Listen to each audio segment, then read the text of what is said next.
On November 29th, 1980, during a heavy storm on Vancouver Island, 32-year-old Granger Taylor left his home and was never seen again.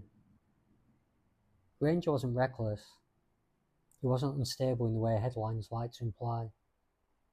He was known locally as a mechanical prodigy. He rebuilt a full-size steam locomotive from scrap. He restored heavy machinery others had abandoned. He could disassemble an engine down to the bone and bring it back to life. But alongside that practical brilliance, he carried a private fascination: space, advanced technology, UFOs. And unlike many who just talked about it, Granger built something. In his yard stood a life-size, saucer-shaped structure assembled from satellite dishes and salvage parts. His spaceship.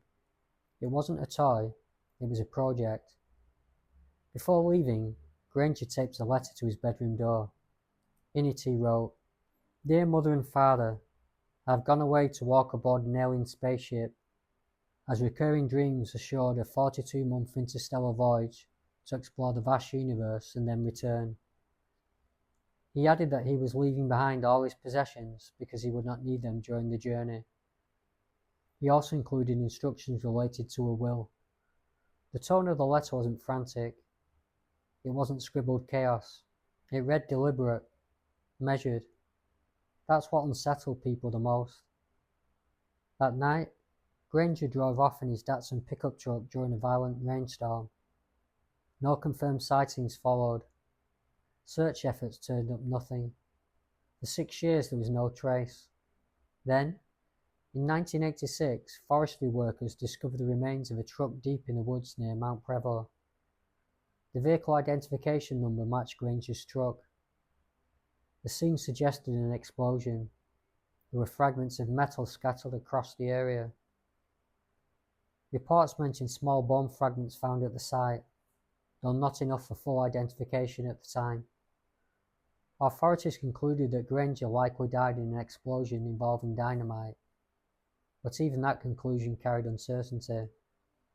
There was no definitive forensic closure, no complete remains, just probability. Some believe the explosion was accidental, perhaps tied to experimentation with dynamite, which Granger had access to through logging connections. Others believe it may have been intentional, that he took his own life in isolation.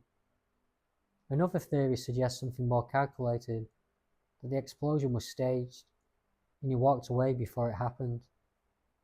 And then there is the path Granger himself described, not as metaphor, but as belief, that he was leaving with something beyond this world. Whether that reflects conviction, delusion, metaphor, or something else entirely depends on the lens you bring to it. What remains undeniable is this: a gifted, complex man left during a storm, after writing a calm letter describing a 42-month journey into space. His truck was later found destroyed. He never returned. Granger Taylor was not a punchline. He was not a caricature of obsession. He was a man who could rebuild impossible machines, and who believed the universe might be one more machine waiting to be understood. On the night he left, the storm was real, the note was real, the truck was real, the explosion site was real. But between those points lies a silence that has never fully been filled. Was the letter a declaration? A farewell? A metaphor only he understood? Did he drive into the forest seeking something beyond the horizon? Or simply beyond the life he felt confined within? Some stories end in evidence, some end in confession, and some end in absence. Granger Taylor stepped into the dark in 1980, and whether that darkness was earthly or something he imagined as cosmic, he never stepped back out, and that is what lingers.